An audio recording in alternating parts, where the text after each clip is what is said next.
Shalom saudara-saudara. Eh, Kita jumpa lagi di pelajaran Alkitab Father's Love. Kali ini pelajaran yang ke-8, kita akan berbicara mengenai iman. Mari kita berdoa saudara-saudara. Bapa di surga, Tuhan kami akan belajar tentang iman. Bapak berbicaralah, biar diskusi sederhana ini membuahkan hasil dalam hati kami, supaya mengerti apa itu iman, dan kami pun boleh memiliki iman tersebut. Terima kasih Yesus. Dalam nama Yesus kami berdoa. Amin. Iman. Ibrani 11 ayat 1 mengatakan, iman adalah dasar dari segala sesuatu yang kita harapkan dan bukti dari segala sesuatu yang tidak kita lihat. Nah, ini agak sulit dimengerti untuk orang awam, tapi intinya begini. Iman adalah sesuatu dari yang kita harapkan, dasarnya. Jadi untuk mengharapkan sesuatu, kita harus memiliki iman bahwa kita akan memperoleh apa yang kita harapkan tersebut. Jadi iman adalah dasar dari pengharapan. Tapi juga itu bukti dari segala sesuatu yang kita tidak lihat. Karena iman, pada saat kita beriman bahwa kita akan memperoleh sesuatu, itu kita anggap sebagai bukti bahwa kita akan memperolehnya, padahal belum kita lihat.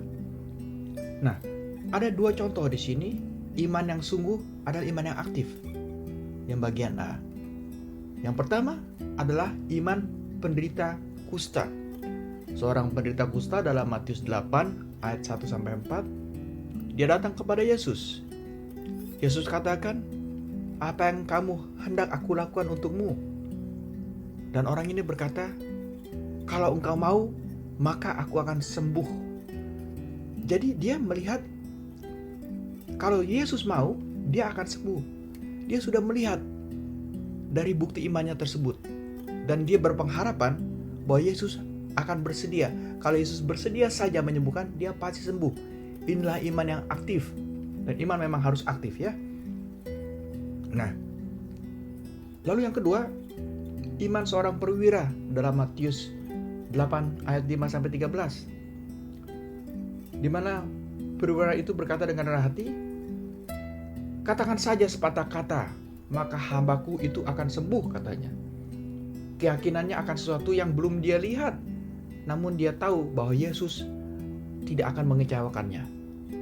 Nah, inilah makanya disebut iman adalah dasar dari segala sesuatu yang kita harapkan dan bukti dari segala sesuatu yang tidak kita lihat. Si kusta belum melihat kesembuhannya, tapi dia yakin kalau Yesus mau, dia akan sembuh. Si perwira belum melihat bahwa anak buahnya sembuh, tapi dia yakin bahwa Yesus, kalau Yesus berkata sepatah kata saja sembuh, maka bawahannya akan sembuh. Itulah iman yang bersifat aktif. Nah, inilah yang disebut iman dalam pengertian doktrin kepercayaan Kristen. Iman adalah sesuatu yang aktif dan nyata.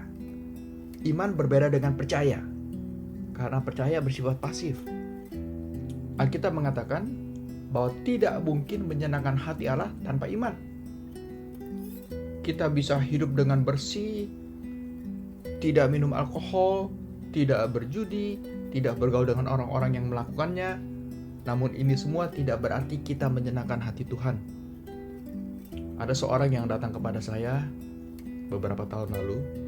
Dia katakan, "Pak Pendeta, bila saya memperbaiki hidup saya dan tidak melakukan hal-hal yang tidak baik, dan mulai melakukan hal-hal yang baik, hidup dengan bersih, pasti Tuhan akan kagum toh?"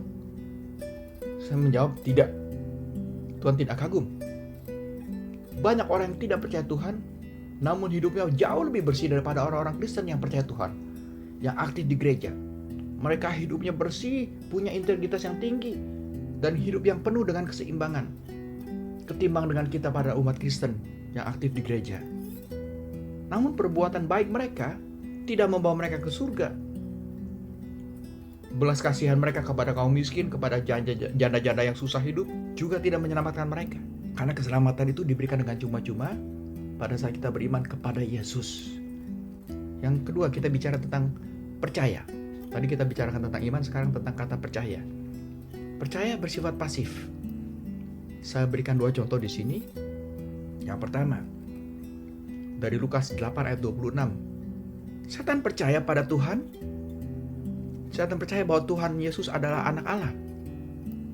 Lalu yang kedua, murid-murid Yesus percaya pada Yesus. Mereka berada di dalam bahtera yang sama, dalam perahu yang sama. Nah, setan percaya kepada Yesus. Pada saat Yesus datang kepada orang yang kemasukan setan, setan ini berkata, "Engkau anak Allah, apa yang engkau hendak lakukan kepadaku? Jangan siksa aku." Nah, dengan jelas sekali setan ini mengakui bahwa Yesus adalah anak Allah. Mereka ketakutan, tapi mereka tidak beriman kepada Yesus. Mereka percaya bahwa Yesus anak Allah, tapi mereka tidak beriman kepada Yesus. Sedangkan yang kedua, murid-murid Yesus di atas perahu bersama Yesus. Pada saat badai besar datang, perahu goncang, akan terbalik, ombak tinggi, mereka ketakutan. Padahal Yesus ada bersama mereka, dan mereka tahu bahwa Yesus adalah anak Allah. Jadi mereka percaya Yesus anak Allah, tapi mereka tidak beriman bahwa mereka akan aman bersama Yesus. Jadi di situ bedanya. Iman aktif, tetapi percaya tidak aktif. Sehingga Yesus kecewa kepada mereka. Bahkan Yesus menghardik mereka. Nah, ini yang disebut percaya, bukan iman. Iman bersifat aktif, sedangkan percaya pasif. Iman tidak hanya apa yang Anda katakan, rasakan, pikirkan, dan percaya. Iman adalah sesuatu tindak nyata, sikap, melakukan. Keselamatan adalah karunia Allah yang diberikan kepada kita secara cuma-cuma oleh karena iman kita kepadanya melalui kematian Yesus di kayu salib. Nah, iman kepada Yesus adalah tindakan nyata dalam perubahan hidup yang dipenuhi oleh buah roh. Jadi pada saat kita katakan bahwa kita beriman kepada Yesus, hidup kita akan dipenuhi dengan buah-buahan roh, yaitu perubahan hidup menjadi lebih baik dan lebih baik. Efesus 2 ayat 8 mengatakan, "Sebab oleh kasih karunia kamu diselamatkan oleh iman. Itu bukan hasil usahamu, tetapi pemberian Allah." Jadi tindakan kita yang baik, tindakan kita yang menolong orang, tidak menyelamatkan kita. Galatia 5 ayat 22 dan 23 mengatakan, "Tetapi buah roh ialah kasih, sukacita, damai sejahtera, kesabaran, kemurahan, kebaikan, kesetiaan, kelemah lembutan, penguasaan diri." Dan dikatakan tidak ada hukum yang menentang hal-hal itu. Inilah orang-orang yang beriman akan memiliki buah-buah roh tersebut. Sebagai penutup, saya berikan satu kesaksian dari seorang pemilik panti asuhan. Pemilik panti asuhan ini bernama George Mueller, seorang yang sangat dikenal sekali dalam kesaksian yang luar biasa. Satu pagi, ibu pengurus panti asuhan datang kepada pendeta George Mueller mengatakan, anak-anak akan pergi sekolah, tetapi tidak ada makanan. 300 anak dalam panti asuhan, tidak ada makanan pagi itu. Lalu pendeta George Mueller memanggil anak-anak tersebut, menyuruh mereka duduk, dan mulai berdoa. Berterima kasih untuk makanan yang sudah disediakan. Tanpa ada makanan. Ini luar biasa, saudara. Ini iman dalam tindakan nyata. Tiba-tiba ada ketukan pintu.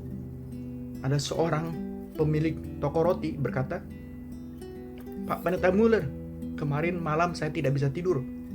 Saya merasa Anda membutuhkan roti pagi ini. Jadi malam-malam saya bangun dan membuat roti untuk Anda." Lalu diberikannya roti itu untuk 300 anak makan. Tapi tidak ada susu. Pimpinan pengurus panti asuhan, ibu-ibu ini bilang lagi, "Kita nggak ada susu, Pak Pendeta." Baru dia bicara begitu, ada seorang ketuk pintu lagi. Dan ternyata penjual susu yang roda keretanya rusak di depan rumah panti asuhan. Nah, kalau dia harus menunggu sampai roda keretanya dibetulkan, baru jalan lagi, maka susunya akan rusak, akan busuk, akan kadaluarsa.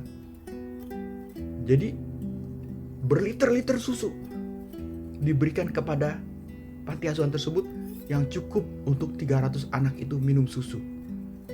Inilah iman dari seorang pendeta George Mueller. iman tindakan nyata.